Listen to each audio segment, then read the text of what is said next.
খাজা গরিব নওয়াজের সঙ্গে যেই টক্কর দেবে তার কোনো লাভ তো হবে না, বরং সে ধ্বংসই হয়ে যাবে। সম্প্রতি সোশ্যাল মিডিয়ায় আজমের দরগার নিচে মন্দির ছিল বলা লোকটির সম্পর্কে এমন একটি খবর সামনে এসেছে যা চারিদিকে হইচই ফেলে দিয়ে সবাইকে অবাক করে দিয়েছে। এই খবরে বলা হয়েছে যে যেই ব্যক্তি আজমের দরগার নিচে মন্দির ছিল বলে দাবি করেছিল, যে আদালতে আবেদন করেছিল, তার ছেলের ভয়ানক এক অসুখ হয়েছে।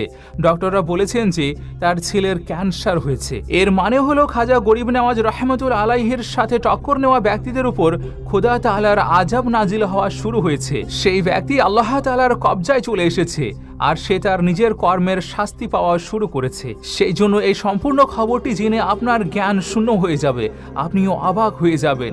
এই জন্য আজকের এই ভিডিওটি আপনাদের সবার জন্য খুবই বিশেষ একটি ভিডিও। এটিকে আপনারা শেষ পর্যন্ত অবশ্যই দেখবেন। সর্বপ্রথমে তো আপনারা খাজা গরিব নওয়াজের মোহাব্বতে এই ভিডিওটিতে একটি মন থেকে লাইক করবেন আর কমেন্ট বক্সেও ইয়া খাজা